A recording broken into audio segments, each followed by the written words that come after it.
ఓం శ్రీ గురుభ్యో నమః. ఓం శ్రీ మాత్రే నమః. ఏప్రిల్, మే, జూన్ మాసాలలో ద్వాదశ రాశుల వాళ్ళకి ఎలాంటి ఫలితాలు జరగబోతున్నాయి? ఇక్కడ జూన్‌లో ప్రత్యేకంగా గురువు మారతాడు. గురువు కర్కాటక రాశిలోకి వెళ్ళిపోవటం, శని మీనరాశిలోనే ఉంటాడు. రాహుకేతువులు కుంభము, సింహరాశిలో సంచారం చేస్తారు. రవి, బుధుడు, కుజుడు, శుక్రగ్రహాల యొక్క మార్పు జరుగుతుంటుంది. అంటే రవి మీనరాశి నుంచి మేషరాశికి, మేషరాశి నుంచి వృషభ రాశికి మారటం, మిథున రాశికి. అలానే శుక్రగ్రహం కూడా మేషం, వృషభం, మిథునం రాశుల్లోకి మారటం,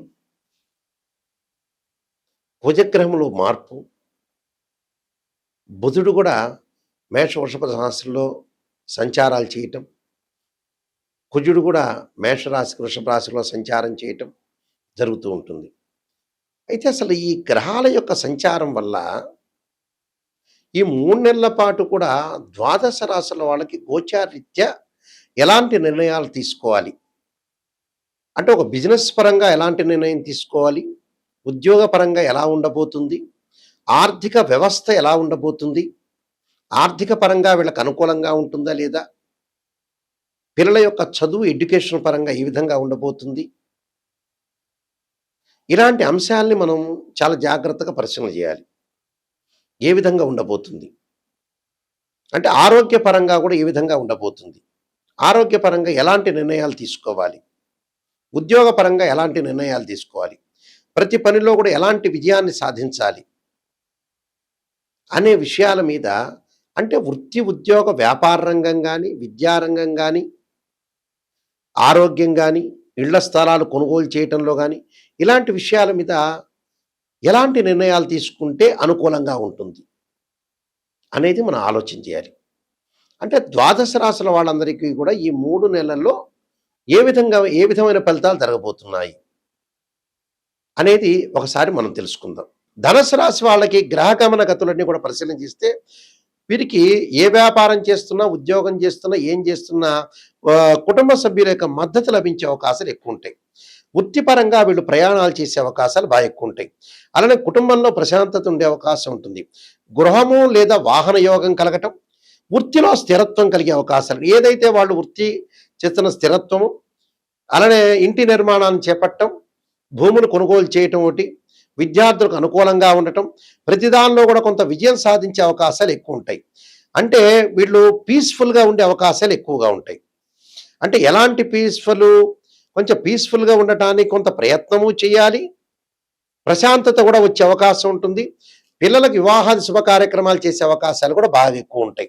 అంటే ప్రతిదానిలో కూడా కొంత వీళ్ళు ముందంజలో ఉండే అవకాశమే ఎక్కువ ఉంటుంది. ప్రయాణాల వల్ల కూడా, వృత్తిపరంగా ప్రయాణాలు చేస్తారు, ప్రయాణాల వల్ల కూడా అధిక లాభాలు కలిగే అవకాశాలు ఎక్కువ ఉంటాయి. అంటే వాళ్ళకి అధిక లాభాలు అంటే ఏంటంటే, ఫ్యామిలీ పరంగా ప్రాబ్లమ్స్ తగ్గుతూ ఉంటాయి. అంటే from April to May 11th there may be problems in the family and care. అంటే ప్రాబ్లమ్స్ వచ్చే అవకాశం అనేది చిన్న చిన్న ఉన్నాయి, కానీ బట్ మీరు దాన్ని ఓవర్కమ్ చేసే అవకాశాలు ఖచ్చితంగా ఉంటాయి. అంటే after that time will be favourable. There is domestic hormone. ఏదైనా సరే కొద్దిగా ఆరోగ్యపరంగా కొద్దిగా మెరుగుపరుచుకోండి, అదొక్కటే పాయింట్, కానీ మిగతావన్నీ కూడా అనుకూలంగా ఉండే అవకాశాలు ఉంటాయి. అంటే ఆ అట్మాస్ఫియర్ని ఎలాగా క్రియేట్ చేసుకోండి, అంటే high coverage and peaceful home atmosphere with focus on professional success. అంటే ఏదైతే సక్సెస్ ఉంటుందో ఆ సక్సెస్ని మీరు మీ ప్రొఫెషనల్ ఏదైతే ఉంటుందో దానిలో సక్సెస్ చేయడానికి ఫోకస్ పెట్టండి. మీరు ఏదైతే వృత్తి ఉంటుందో ఆ వృత్తిని దైవంగా మార్చుకొని ముందుకు వెళ్ళండి అని చెబుతున్నారు. చాలా జాగ్రత్తగా ఉండి ముందుకు వెళ్తే మీరు ఖచ్చితంగా డెఫినెట్లీ సక్సెస్ అయ్యే అవకాశం గ్యారంటీగా ఉంటుంది. నేను కొన్ని పరిహారాలు చెప్పబోతున్నా, ఆ పరిహారాలు పాటించండి, మీకు మంచి జరిగే అవకాశాలు ఖచ్చితంగా ఉంటాయి. ఇవన్నీ కూడా గోచారరీత్యా చెప్పబడే ఫలితాలు అంటారు. ఈ గోచారరీత్యా చెప్పబడే ఫలితాలకి బర్త్ చార్ట్కి చాలా లాట్ ఆఫ్ డిఫరెన్స్ ఉంటుంది. అంటే ఆవగింజంత ఎంత కృషి చేసినా కూడా ఆవగింజంత అదృష్టం ఉండాలంటారు. ఆవగింజంత అదృష్టమే గోచారం అంటారు. అయితే ఈ గ్రహాల యొక్క కలయిక వల్ల కొంతమందికి రకరకాల ఇబ్బందులు కలుగుతుంటాయి. అంటే ఉద్యోగాల పరంగా అప్ అండ్ డౌన్స్ ఉంటాయి. ఫైనాన్షియల్ పరంగా ఎదుగుదల ఉండదు. వివాహ శుభ కార్యక్రమాలు కాలేకపోవటం, ఆరోగ్యపరంగా ఇబ్బందులు, అలానే వాహన ప్రమాదాలు జరిగే అవకాశాలు ఉండటం, చికాకులు, కోర్టు సమస్యలు, సంతానం కలగలేకపోవటం, ఇలాంటి ప్రాబ్లమ్స్ వచ్చే అవకాశాలు ఎక్కువ ఉంటాయి. ఎందుకంటే మనిషికి ఏదో రకమైన సమస్యతో మనిషి బాధపడుతూ ఉంటాడు నిజంగా. ఆ సమస్యని అధిగమించాలంటే ఏం చేయాలి? అంటే మన చేతుల్లోనే ఉంటుంది నిజం చెప్పాలంటే. చాలామంది కూడా తెలియని రహస్యం ఏంటంటే, ఏంటి గురువుగారండి ఇంకా ఏం రాత రాస్తే బ్రహ్మరాత రాసిన రాత అంతే ఉంటుంది. భగవంతుడు ఏం రాశాడు అంతే ఉంటుంది. నా విధి ఇంతే ఉంటుంది. నేను ఇంతే ఉంటాను అని చెప్పే వ్యక్తులు ప్రపంచంలో చాలామంది ఉన్నారు. కాదు, బ్రహ్మ ఎప్పుడు కూడా అందరికీ కూడా 193 దేశాల వాళ్ళందరికీ కూడా పలాని వ్యక్తి రామకృష్ణ ఈయనకి ఇలానే ఉండాలి, కృష్ణమూర్తి రాజమండ్రిలో ఉండాలి, ఇలా ఉండాలని రాయడు. పూర్వజన్మలో ఉండే కర్మ ఫలితమంతా తొలగించడానికి దాన ధర్మాలు చేయండి, యజ్ఞయాగాది క్రతువులు చేయండి, భగవంతుడిని తల్లిదండ్రుల్ని ఆరాధన చేయండి, ఎవరిని మోసం చేయొద్దండి అని భగవంతుడు చెప్పాడు. బ్రహ్మ తను ఏదైతే రాసిన రాత ఉంటుందో, నేను ఒక రాతను రాస్తాను, ఆ రాతను నేను చెరపలేను కానీ మీరు పూర్వజన్మలో ఉండే కర్మ ఫలితం అంతా తొలగించడానికి యజ్ఞయాగాది క్రతువులు చేయండి, దాన ధర్మాలు చేయండి అని చెప్పాడు అక్కడ. వీళ్ళేమనుకుంటున్నారంటే బ్రహ్మ రాశాడు, ఈయన గుంటూరులోనే పుట్టాలి, ఈయన బ్రాడీపేటలోనే పుట్టాలి, ఇలానే ఉండాలని, ఈయన రాజమండ్రిలోనే పుట్టాలి, ఈయన హైదరాబాద్లో పుట్టాలి, ఇలానే ఉంటాడు అని అనుకుంటారు. అది వాస్తవం కాదు. మనకు ఆరోగ్యం బాగలేకపోతే ఏంటంటే ఒక సిక్స్త్ సెన్స్ చెబుతూ ఉంటుంది, చాలా జాగ్రత్త పడండి అని. మనం దాన్ని నెగ్లెక్ట్ చేస్తాం. ఒక అబ్బాయికి వయసు వస్తుంటే మనం పెళ్లి చేయాలని మనకు ఆలోచన కలగాలి. మన వాళ్ళు ఏం చేస్తున్నారంటే ఎక్కడో మ్యారేజ్ బ్యూరోలో డబ్బులు అడిగితే వాళ్ళకి కట్టలేకపోవటం, శాంసంగ్ ఫోన్ 60,000 పెట్టుకోవటం, అంటే వృధా ఖర్చులు చేస్తున్నారు. అసలు దానికి జీవితానికి పనికొచ్చే ఖర్చు ఏంటనే తెలియవట్ల వీళ్ళకి. 60 ఏళ్ళ తర్వాత ఆస్ట్రాలజర్ని అప్రోచ్ అయ్యి అన్నీ పోగొట్టుకున్న తర్వాత ఆయన దగ్గరికి వచ్చి ఏం చేయాలని అడిగేవాడు ఒకడు. అంత 42 ఏళ్ళు వచ్చిన తర్వాత పిల్లకి పెళ్లి చేయాలని వచ్చేవాళ్ళు ఒకళ్ళు. ఇలాంటి వ్యక్తులు చాలా మంది ఉన్నారు ఇక్కడ ప్రపంచంలో. అంతా అయిపోగొట్టిన తర్వాత మాకేం తెలియదండి అని అంటారు. మరి ఎందుకు అసలు ఆ మాత్రం మనిషికి డబ్బులు ఖర్చు పెట్టుకోవటం, ఈ 500 రూపాయల నోటు లెక్క పెట్టడం అనేది వచ్చు, కానీ ప్రపంచంలో ఈ విషయాలు తెలియకపోవటం ఏందో అర్థం కావట్లా. నాకు చాలా ఆశ్చర్యంగా ఉంటుంది. ఒక సంతానం కలిగిన తర్వాత ఒక అమ్మాయికి అబ్బాయికి మ్యారేజ్ చేయాలి, మనం డెవలప్మెంట్ చెందాలి, మన ఆరోగ్యపరంగా ఇబ్బందులు ఉంటే డాక్టర్ని సంప్రదించాలి, ఇలాంటి విషయాలు తెలుసుకోవాలి మీరు. వీళ్ళు ఒకళ్ళు చెప్పటం కాదు, చాలా జాగ్రత్తగా ఆలోచన చేసి మీరు తెలుసుకొని ముందుకు వెళ్ళాలి. కొంతమంది అసలు మేము జాతకాలే తెలియదండి, మాకు అసలు ఏమిటో అర్థం కాదంటాడు ఒకళ్ళు. తెలిసేదేముంది, రోజు టీవీ ఛానల్ చూస్తున్నారు, రోజు తెలుసుకుంటూనే ఉన్నారు. మీకు ప్రపంచంలో 500 రూపాయలు ఒక 10,000 రూపాయలు ఇస్తే ఆ 10,000 లెక్క పెట్టడం అయితే మనకు తెలుస్తుంది. మిగతా విషయాలు తెలియదా? మిగతా విషయాలు తెలుసుకోవాలి, ప్రాపంచిక జ్ఞానం తెలుసుకోవాలిగా, కేవలం చదివే కాదు. ఒకళ్ళు వచ్చేటప్పుడు వివాహం చేసుకుంటారు, సంతానం కలగటానికి వద్దులే అనుకుంటారు. ఇంకోళ్ళు వచ్చేటప్పటికల్లా వీళ్ళ వ్యక్తి యొక్క అనాలిసిస్ చేస్తుంటే చాలా ఆశ్చర్యకరంగా ఉంటుంది. లేట్ చేస్తుంటారు, నెగ్లెక్ట్ చేస్తుంటారు, చాలా నెగ్లెక్ట్ చేసి అసలు వాస్తవంగా జీవితం చెడిపోవడానికి నెగ్లెక్టే కారణం. ఆ నెగ్లిజెన్స్ చేయటం వల్లనే జీవితం చెడిపోతుంది. మళ్ళీ అలాగని డబ్బులు లేకుండా ఉంటాయి, ఆ మనుషుల దగ్గర డబ్బులు ఉంటాయి, ఖర్చులు వేరే వాటికి పెడుతుంటారు, లగ్జరీకి ఖర్చు పెడుతుంటారు, అసలు వాటికి ఖర్చు పెట్టరు. ఎంతోమంది నేను చూస్తుంటాను, షుగర్ వచ్చిందంటే 1,500 పెట్టి ట్యాబ్లెట్ కొనని వాడు ఉన్నాడు, కానీ 50,000 పెట్టి సెల్ ఫోన్ కొనేవాళ్ళు ఉన్నారు. లగ్జరీగా తిరుగుతారు. లగ్జరీ కాదు, ఏది నీడు, ఏది అవసరం, దేనికి మనం ఖర్చు పెట్టాలి అనే విషయాలు ఆలోచన చేయాలి. కొంతమంది చూస్తుంటారు, వాళ్ళ పిల్లలు ఎంబీబీఎస్ ఎంఎస్ చెప్తుంటారు, జాతకాల వరకు వెళ్ళరు. వాళ్ళకి డివోర్స్ జరిగిన తర్వాత మాకేం తెలియదు, మాకు అసలు ఆలోచనే కలగలేదని చెప్పేవాళ్ళు చాలామంది ఉంటారు. అది కాదు, జీవితం అనేది నిర్ణయం చేసుకోండి, జీవితంలో అన్ని విషయాలు తెలుసుకోండి, విజ్ఞానాన్ని పెంపొందించుకోవాలి. విజ్ఞానాన్ని పెంపొందించుకోకుండా డబ్బుల గురించి ఆలోచన చేసేవాళ్ళు చాలామంది ఉన్నారు. జీవితం తర్వాతే డబ్బులు. అంత అయిపోయిన తర్వాత పిల్లలకు విడాకులు, డైవర్స్ అయిపోయిన తర్వాత డబ్బులు ఏం చేస్తారు? కొంతమంది విపరీతంగా డబ్బులు సంపాదిస్తారు, సంతానం వద్దనుకుంటారు. ఆ డబ్బులు ఏం చేయాలట? రాజమండ్రిలో గోదావరిలో పడేయాలా, గుంటూరులో కృష్ణానదిలో పడేయాలా, కర్నూలులో తుంగభద్రా నదిలో పడేయాలా, హైదరాబాద్లో మూసీ నదిలో పడేయాలా డబ్బులు తీసుకెళ్ళి? సంతానం గురించే పేరెంట్స్ కష్టపడేది, డబ్బులు సంపాదించి. అంటే ఇలాంటివన్నీ కూడా ప్రజలకు అవగాహన లేకుండా పోతుంది ఈ మధ్యకాలంలో. అవగాహన కలిగించుకొని ముందుకు వెళ్ళండి. ఈ దోషాలకి కొన్ని పరిహారాలు ఉంటాయి. ఉద్యోగపరంగా ఇబ్బందులు ఉన్నాయనుకోండి, సహజంగా ఉద్యోగపరంగా అంటే రవి యొక్క ఆరాధన చేయాలి, సూర్యుడి యొక్క ఆరాధన చేయాలి. సూర్యుడి యొక్క అధిదేవత ప్రత్యదేవతలు ఆరాధన చేయటం కూడా చాలా ఇంపార్టెంట్. ఇక్కడ అమ్మవారి యొక్క ఆరాధన చేయాలని అర్థం. సూర్యగ్రహం యొక్క దోషం కలిగితే ఉద్యోగపరంగా ఇబ్బందులు కలుగుతాయి. మనం రాశిచక్రాన్ని, భావచక్రాన్ని, దశమాంశ చక్రాన్ని చూడాలి వృత్తిపరంగా. అంటే 16 డివిజనబుల్ చార్ట్స్ ఉంటాయి. యాక్చువల్గా మ్యాథమెటికల్ క్యాలిక్యులేషన్ చూడాలి. చూసిన తర్వాత జాతకం ఏ విధంగా ఉండబోతుందో మనం తెలుసుకోవాలి. ఏదో తెలుసుకున్నామని ఏదో మనం గురువు గారండి ఆస్ట్రాలజీ అప్రోచ్ అయ్యి మీరు పాజిటివ్గా చెప్పండి అని ఆయనకి చెప్పటాలు, ఇలాంటి వల్లే ఇలాంటి మనం వినటం వల్లనే మనం వెనకబడిపోతుంటాం. వెనకబడిపోవటం అంటే ఏమిటి? నిజాన్ని తెలుసుకోలేకపోవటం, మనం మోసం చేసుకోవటం అని అర్థం. ఈ రవిగ్రహానికి అధిదేవత ప్రత్యదేవతలు ఉంటారు యాక్చువల్గా. అంటే మాతాంగీదేవిని మీరు భక్తి శ్రద్ధలతో కొలవాలి. అలానే అగ్నిదేవుణ్ణి భక్తి శ్రద్ధలతో కొలవాలి, రుద్రుణ్ణి భక్తి శ్రద్ధలతో కొలవాలి. అంటే రవికి అగ్ని అధిదేవత, అలానే వచ్చేటప్పుడు రుద్రుడు ప్రత్యదేవత, అధిష్టాన దేవతలు శ్రీ పరమేశ్వరుడు, శ్రీమన్నారాయణుడు. వీళ్ళని భక్తి శ్రద్ధలతో కొలిస్తే మన ఉద్యోగ ప్రయత్నాలనే సఫలీకృతమవుతాయి. అలానే చంద్రుడు, అసలు ఏమిటి చంద్రగ్రహాన్ని, చంద్రుడి యొక్క దోషం అంటే ఏంటంటే యాక్చువల్గా మానసికంగా ఆందోళన పొందకూడదు అని అర్థం. మానసికంగా ఆందోళన పొందకూడదు అంటే చంద్రుడి యొక్క అంతరిక్ష దేవత భువనేశ్వరీ దేవి యొక్క ఆరాధన చేయాలి.